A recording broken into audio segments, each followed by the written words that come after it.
और बड़ी खबर इस वक्त आपको बता दें, सीमा हैदर को यूपी एटीएस लेकर के गई है। ये बड़ी खबर इस वक्त सामने आ रही है। सादी वर्दी में पहुंची थी एटीएस की टीम, सीमा हैदर को लेकर के गई है, पूछताछ कर रही है सीमा हैदर से। यूपी एटीएस जिसे हिरासत में लेकर के पहुंची हुई है। आपको ये भी बता दें कि लगातार जांच पड़ताल इस पूरे मामले पर हो रही है कि सीमा हैदर किस तरीके से पहले दुबई, फिर वहां से काठमांडू आती है और काठमांडू के बाद सीमा हैदर हिंदुस्तान पहुंचती है।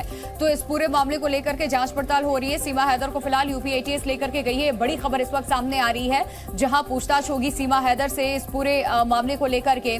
कई सारे मोबाइल फोन, सिम कार्ड, ये सारी डिटेल्स भी इस वक्त एटीएस के पास मौजूद है और आगे भी जांच पड़ताल हो रही है। लेकिन सादी वर्दी में पहुंची थी एटीएस की टीम। आपको ये जानकारी भी दे दे, जब सीमा को ले जा रही थी उस वक्त की तस्वीर हम आपको दिखा रहे हैं। आपको ये भी बता दें कि पाकिस्तान से पहले सीमा जो है वो पहुंचती है दुबई, दुबई से फिर काठमांडू और काठमांडू से फिर भारत। अजीत सिंह हमारे सहयोगी जुड़ चुके हैं हमारे साथ और ज्यादा जानकारी के साथ। अजीत, और कुछ जानकारी आपके पास? देखिए, बिल्कुल सीमा हैदर को लेकर जिस तरह से पूरा मसला चल रहा था, अब यूपी एटीएस पूछताछ के लिए सीमा हैदर को आज सुबह ही लेकर गई है। यूपी एटीएस की लगभग दर्जन भर जो अधिकारी थे वो वहां पहुंचे थे। पहले उनसे पूछताछ हुई, उनके पति सचिन से भी उन्होंने बात की, उनसे भी पूछताछ की। और कई सारे जो मोबाइल फोन जिसका इस्तेमाल अब तक हुआ है पाकिस्तान से लेकर दुबई से लेकर काठमांडू, और इस बात की जाँच की जा रही है कि सीमा हैदर जब वहां से निकली किस मोबाइल फोन का इस्तेमाल किया, किसके किसके साथ व्हाट्सएप पर चैट किया, क्योंकि 13-13 घंटे व्हाट्सएप चैट की बात सामने आई है सचिन के साथ। तो और कौन कौन से लोग इसमें शामिल थे, वीजा पासपोर्ट उसको कैसे मुहैया कराया गया, नेपाल में आई तो नेपाल कैसे रही और नेपाल से इनलीगल तरीके से यानी बगैर वीजा के भारत कैसे आई। उसके पास चूंकि यह वीजा, भारत और नेपाल के बीच वीजा की कोई जरूरत भी नहीं होती, लेकिन उसका चूंकि पाकिस्तान से थी तो इसलिए वो भारत नहीं आ सकती थी। इन सब बिंदुओं की जांच हो रही है। यह भी कहा जा रहा है कि यूपी एटीएस हो सकता है सीमा हैदर को लखनऊ का जो एटीएस मुख्यालय है कानपुर रोड पर एयरपोर्ट के पास वहां भी लाए और पूछताछ करे, क्योंकि देखिए जिस तरह से पाकिस्तान में बलूच डाकुओं ने धमकी दी, उसके बाद वहां हिंदू मंदिर पर रॉकेट लॉन्चर मारे गए, लगातार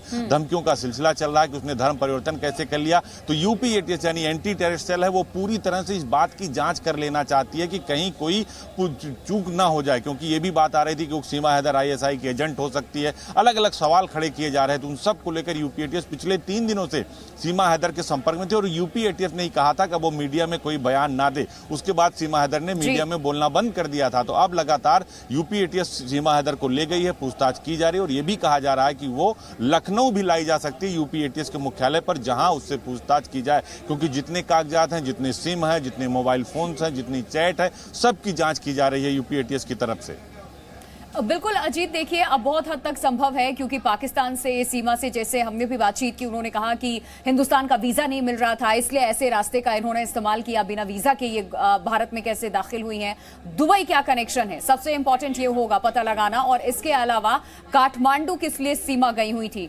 तो बहुत हद तक संभव है कि अब यूपी एटीएस जो उठाकर ले गई है सीमा हैदर को, उनके पास कुछ पुख्ता ऐसी जानकारी है जिसके बिना पर इनसे अब पूछताछ हो रही है और लेकर गई है यूपी एटीएस अपने साथ। देखिए, बिल्कुल यूपी एटीएस अपने साथ सीमा हैदर को लेकर गई और देखिए जब पूछताछ शुरू होती है और जब आपके ऊपर आरोप पे आरोप लगने होते हैं, जब यूपी एटीएस के सवालों का जवाब देना होगा तो वो बड़ा मुश्किल होगा। और अगर पूछताछ में कुछ ऐसी चीज शामिल होती है जो संदिग्ध होगी तो उनको लेकर काठमांडू भी जाया जाएगा, क्योंकि फिर जाया जाए कहाँ आए, कैसे आए, किससे मुलाकात की, किस गाड़ी का इस्तेमाल किया, कहाँ रात रुके, किसके साथ खाना खाए, किस बस से बैठ कर आए। बहुत बड़ी एक प्रक्रिया है। यूपी एटीएस जब जांच करना शुरू करेगी, अभी फिलहाल उनकी गिरफ्तारी नहीं दिखाई गई है, उनको हिरासत में नहीं दिखाई देगा, लेकिन जब यूपी एटीएस ले गई है तो ये मानकर चला जा रहा है कि वो हिरासत में यूपी एटीएस ने ले लिया होगा, क्योंकि पूछताछ 24 घंटे के अंदर उन्हें अपनी जो जीडी होती है उस पर आमद दिखानी होती है कि हमने फला व्यक्ति को उठाया है, उससे पूछताछ कर रहे हैं, तो वो उनको दिखाना पड़ेगा, क्योंकि लगातार सीमा हैदर को लेकर लगातार मीडिया ट्रायल किए जा रहे हैं, लगातार सवाल खड़े हो रहे थे। और सबसे इंपॉर्टेंट यही है कि दुबई क्या कनेक्शन है सीमा हैदर का, इसके अलावा काठमांडू वो किस लिए गई और कैसे वो फिर भारत में दाखिल हुई है, ये सब कुछ जानकारी लगा पाना, क्योंकि ये देश की सुरक्षा से जुड़ा मामला भी हो सकता है। बहुत शुक्रिया अजीत आपका तमाम जानकारी देने के लिए। जी न्यूज़।